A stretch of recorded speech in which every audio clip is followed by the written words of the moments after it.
look to be aggressive, skirmish heavy, and snowbally. A team that's playing as good as NIP are up against any team that is an EDG, you got to be excited for that, knowing that they're playing with the presence from this Rel, not pulling the trash down trigger until he knew a flash would have to be given. And now he's going to flash forward with level 2 nearby. Savior, a couple more autos, leave as a barrier, but one more auto from the birthday boy himself. Going to grab first blood, and the flash out from Savior means the LGD do not trade themselves back stages, and that is worrying for Ninjas and Pyjamas. And actually, I'm quite happy to see LGD take this. I think that this is something that I've been missing from teams, is that when these lane swaps come through, we're not seeing appropriate advantages taken. So frequently, I think it should just be quite easy to take the Dragon with your bot laners, having Prio down there, and it's so infrequently done. Sasa, though, looking to be pressured on this top side. Remember, the Vi level 5 has got that CC as solo kills justing 6. Yeah, I mean, the YCX is nowhere near here. Savior complete area, but solo kill does have that teleport if he wants to join in, if NIP want to really contest. Level 6 up for leave here. Both AD carries having fall breaker into the pop block, but they're going all in. And up here driving onto Climber, and there's no way for LGD to get in the pin, even with the Galio threat ultimate. Spotted the rest of LGD. Okay.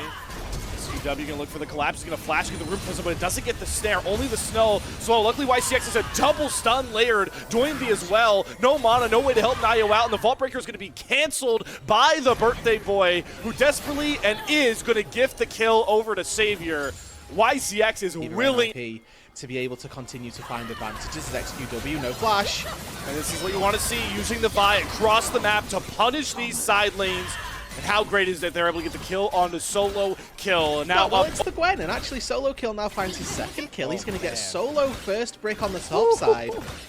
And he should now be able to be very propelled into this mid game. We've got a Dragon that is now live. I think that by the grace of NIP, they're going to give this one and allow LGD a little bit of trading in the mid lane. Now they're looking for solo kill. Yeah, you can just use the Realm Warp to bring a 1 versus 3 into solo kill, and they're committing all these ultimates to try and kill off solo kill, but he nearly and should not find that trade, but boy, it got close. And now Nayo is going to cease and desist commit on top of Sasa with Doinby here as well. He's going to commit the hero's entrance, gets the knockup, should be able to layer the taunt, and we trade both of our top laners out, but that is more of a win for LGD on this half. It is. Knocking this Gwen down over and over. It's going to get a lot harder to kill off that Gwen, even 1 versus 3 by this point. NIP, though, in current time are going for a Rift Herald that LGD are looking to collapse on. No top laners with teleport except for solo kill. If he wants to join this, NIP can get a 5 versus 4, but Doinby is going to go right after XQW, gets the taunt, and now everybody else for NIP commits a Pop Blossom onto 2. Nayo on the back line as well. Solo kill's going to TP in, but it's Climber to secure the Herald, but can he get towards the eye? Because NIP are cutting off his escape angle, and they're going to take YCX down with him. Flash taunt comes across from Doinby. Even Climber will not survive. Sure, you smite away the Rift Herald, but you come away with nothing. And you're empty-handed as well. You get the smite, you get the XP, but you don't get the bonus from taking any turrets. Yes, the tier 1 on this bottom side will fall. It's going to be a bit of gold into Sasa, but I do think that... Especially with this Nico pick. With Lucian in here and the Rise pretty far behind the ball, still needing time with the Roa and the Seraphs, these ults, the Vi ult, the Nico ult, the Galio ults, they all can really layer a low-range CC composition from LGD that right now is going to try and take up this Dragon. They do get over to Ocean Soul Point. Coling's going to come down on the lead, but there's the Galio coming through with the knockup to stop Sasa mid-dash. Nayo's going to go down alongside Niket, though, so it has to be solo kill with this needlework, getting rid of these low health bars. Leave can't get close enough, and they're going to Realm Warp about 10 feet forward, but it's enough to get LGD all on the same page and allow for Savior to push out the damage. Flashes, executes onto solo kill, and now it's just Doinby and Lee with no way out and no way to trade any of those blinking health bars. Completely against the run of play. It's 3 kills for LGD and the Dragon. NIP just sleeping at the wheel here. We highlighted that they should be looking to take fights around the next Dragon all those minutes ago. But solo kills late to the party. NIP, if you think about a Corki trying to auto-attack versus XQW, who's just chain-loading overloads into him, it's not a fight that he's going to win. But here we go, the pick potential. Savior, great dash, get out of the hero's entrance, and Sasa again marking Nayo, but the flash fall breaker with the taunt layering, that gets Leave enough time to put the damage down, and Savior's going to drop off the map. Nothing really on the top side for LGD to bleed over, but again, picked off at the wrong point. And it is really disappointing. This is so frequent from Savior, and now YCX in trouble as well.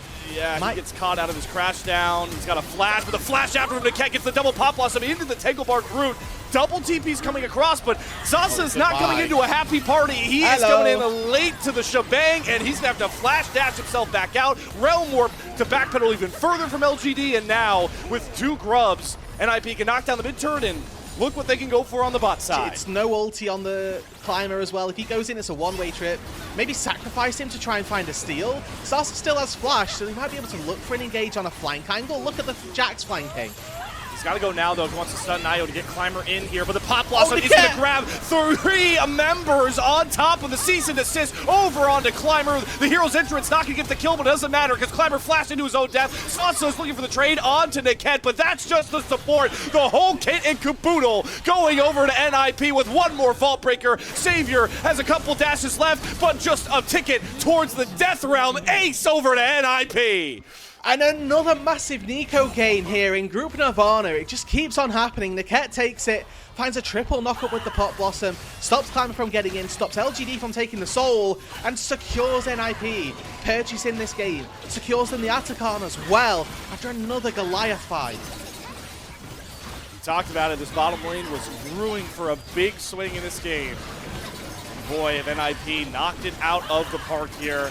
You called it out, the Octacon, they stopped that win con for the next 5 minutes and it's posted the spell book. But we're waiting to see what those side lanes can do for LGD. Now, XQW can't actually play on sides. It's a double engage on the 2 opposite sides. It's Climber that's get jumped. It's the pop blossom from Niket to hold the rest of LGD at bay. But NIP don't want to take a fight on 2 fronts. They've now used all their engage. Lee's going to have to dash out. Here. Cyclone goes down. They're going all in for Nio, but solo kill. Look at him on the top side of this fight, holding 3 members of LGD at bay, and he's just going to take one down with him. Solo kill diff for Ninjas in Pyjamas in game 1. And Sasa Climber go into the backline. They can't find access. The complete spread from LGD gives them no chance in that fight. And now solo kill. We saw this at level 6. Are we going to see it again later on? Doesn't have the needle work, but Savior is playing a dangerous game. Nonetheless, it's just a distraction from solo kill. It's going to be Baron onto all 5 members of NIP as they are going at. As we see with that Baron buff in tow, the side lane priorities of LGD completely minimized. No real chance for them to get any access to these turrets to try and take anything down. And we highlighted him in the pre-show for a reason, that solo kill 4.2 thousand gold up over his counterpart. Looking on these side lanes, solo able to take these tier 2s. You can see Climber lurking in the wings, attempting to see if there's a timer to engage, but ultimately LGD had to sacrifice that tier 2 and leave with the blue ward. Doesn't they gotta spot go it. Now if they want to, but leave, dash, and flash. Perfect, and now they teleport with the Realm Warp XQW. What? You can't commit to that Realm Warp once everybody gets out, and now it's just a disaster. NIP smell blood in the water, and they're gonna hunt for it. Diving after Savior. Solo kill, doesn't care about turrets. He just cares about snipping away at his scissors on any LGD member that gets too close for comfort. Sasa stasis, not gonna matter. Solo kill is gonna grab himself another kill for NIP, and they're just gonna wrap this game up with a neat little bow at about 29 minutes. The LGD handshake once again as XQW throws his life and throws game 1 as it's NIP secure themselves the win here. Start off this series as they mean to continue. Game number 1 to the Ninjas. To be very concise in their engages, it's also going to require Doinby and Niket to be AFK when they go for them. I really want to highlight that Udyr matchup with. So he's adapted in that instance, but I will say, okay, flash forward. Yeah, and hey, the Weaver's Wall, just like that, Doinby's here, the Grand Starfall as well, out of nowhere. XQW is routed, surrounded on all sides by 3 members of NIP, and, well, I knew they were going to punish the flash with Azir, but I wasn't ready for it. If we see a Rylai's come through from Doinby, if we see some sort of any real kite capability from lead, this Inzao will struggle. So we'll keep our eyes on how well it looks to get through the laning phase, but especially with Ghost available to lead in the late game, this Udyr probably going to struggle quite significantly. As we swap back our lanes, and Nio comes what it is that LGD wants to do this game. We highlighted that. Okay, never mind. Here we go. Bye. That's exactly what we talked about. If you're a little too far up in your lane, bam, Pantheon on top of your noggin. CX, but leave. maybe a bit uncharacteristically, gets himself back to safety, and now the turn comes out next to XQW. The entire pack has left him, and that means the Predators can jump on top of him, looking to snatch up their prey, but XQW is making it a bit of a problem. Another cycle of spells will do it and ail it for Doinby to find the feats of warfare. And just barely XQW not able to find the Herald spawn. Whether LGD are able to convincingly take the shot away. So they are down 1,000 gold. Doinby's spacing, he's got teleport. And you can see NIP, Leave at the very least, is posturing aggressively. He wants to get in this fight. Pops the ulti now. Lightning Crash, curtain call, they're going all in for Leave, but the bullets aren't hitting their mark. And Sasso's gonna flash top Leave, Climber as well. Everyone chasing Leave down, and they're gonna find that kill. But what do they give up on the back end of that? They lose control of that Herald, and Nayo gets away with a heist of a century, also getting out with the actual Herald itself. So double summoner spells burned off of the Zeri. Now that's going to be important in 3 minutes time when the dragon spawns. Flash used by Savior, flash used by Sasa, and flash used by Climber on the Xin Zhao as well, and XQW once again. Yep, okay, good Emperor's Divide. Public Execution is down for solo kills. They couldn't go for that snap engage, but Niket is roaming. Gonna make this a 3 versus 2 double knockup, but hello, Dalia popping out of nowhere. It's the global presence NIP's comp brings in. Solo kill, picks up both of the kills. And just a refusal to acknowledge that Talia has an ultimate ability. It's so infrequently used for combat that they just think it can't be used. She can maybe crit and run away. Ambessa, you crit, try to run away, and the Ambessa just runs at the same speed and dashes up to you again. So, oh boy, it's pretty tricky. Wait, oh no! What's that TV out? Okay, save Flash, XW. yeah. All right, now I know who's getting spam pinged. In this game, it's definitely Niket who leaves, or YCX who left XQW to die, and LGD are trying to engage 4 versus 4. The Breakable from Panther not going to block all that damage, and YCX doesn't even end up getting out. What is LGD doing right now? You know, in a short word, Slayer, they're losing. And if we tried to explain much beyond that, we may begin to struggle.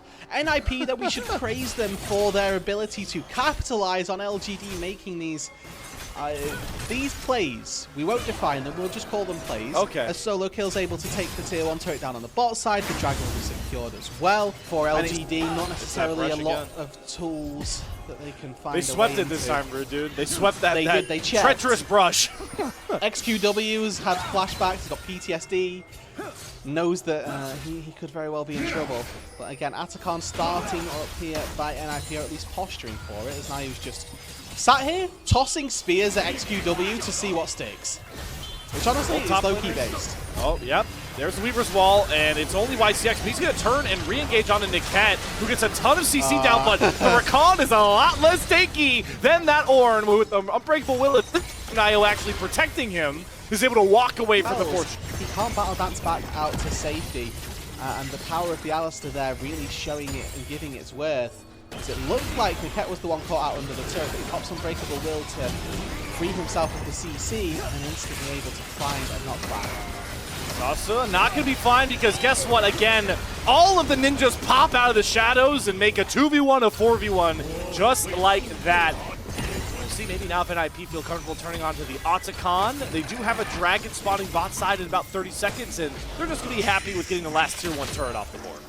Yeah, the thing is, there's no way that LGD can ever take this Atacon, so NIP don't need to potentially flip the game by throwing at said neutral objective. The dragon is much lower stakes if they can find a way to get there in time. But I'm looking at teleports. Oh, there's a new brush. LGD. Rude, there's a new brush. XQW, it's the furthest one back. It's happening again. The nightmare continues for XQW. Oh, the exhaust, I think, is going to ruin it. That was nearly a great outplay. He falls again. 0-5, and NIP are really the ones to blame for that scoreline. Yeah, the sad thing is, oh, hold on, they found Niket. Niket, Unbreakable Will is broken. Nice crit shot, curtain call opening up here from Savior. Nayo's got to flash around some of these bullets, but he gets slowed, charmed, and there's a second one. Solo Kill is TP'd in. Can he get on top of these carries? They have to get towards Savior as the Octagon is getting assist of the year. But the Polyance usually comes across from Solo Kill, gets on top with 3 members to flick back onto Climber, but Solo Kill goes after YCX, gets the first kill. Leave has the Ghost popped along with the Lightning Crash, trying to get the Lethal Temple stacked up as they sacrifice Solo Kill. 4 seconds. Trying to wait for it to come up. There it is. Now he's going to dash over the wall. Leave is going after all of LGD, and he's making it their problem. Boom goes the dynamite. NIP Leave has arrived to the game, folks. And he was just biding his time. Slayer wait. Doesn't have. He gets kited out. He tries to walk up to auto attack and immediately has to burn barrier and then leave. He's already a level up over Savior. He's acting with. I think that at this stage, though, quite likely that Leave will be able to stay the course and manage. Oh boy. Weaver's Wall cuts Savior off, but also cuts XQW off as he falls for a 6th straight time. And now the rest of LGD are scattered, trying to backpedal desperately away from the rolling choo-choo train that is NIP. Gets a little bit slowed off the tracks by solo kill, missing the public execution, but the grand starfall cuts off all escape angles. Climber, can you survive long enough? As Nayo actually does not ward over the wall. I thought he was going to ward and stun, and Climber gets out. We now flash mid lane where YCX is just protecting Savior, but with nobody dropping for NIP, even though they don't kill off Climber, why not turn your attention towards the big purple worm? Yeah, and with the Zeri to boot, it's going to go down very, very fast as there are teleports available for XQW when he respawns in 10 seconds. Climber, you shall not pass. Crescent Guard sure to block some damage. No way to get the crit shot on to the Baron secured, and now Naket gets another 2-man headbutt and a pulverizing blow onto Climber. 2 more kills gobbled up, and Leave nearly hunting down the last pair. Dying super early on. It just means that there's never a contest to be had. I want to take a look at the level differences between these carries as well. Slayer going to be level 18 versus XQW's level 15. Oh, it hurts. Leave level 17 versus Savior's level 15 as well. All right, solo kill is going to have to flash away from Savior. So for now, LGD have kind of disassembled the 4 versus 1. Now they're snap engaging onto Leave. His flash comes back with Sauce looking over the wall. Problem is, like we talked about, how can the rest of LGD even get close enough to get this kill onto Leave? It's just Sasa and YCX throwing himself to the wind, but now it becomes the wind as he's turned into dust, and the rest of LGD are looking like mincemeat as Leave turns his gun right onto LGD, and XQW just gets stunned trying to dash in to save the game. Ace over NIP, dominating win once again as they'll move to 7-1 and keep EDG on their heels.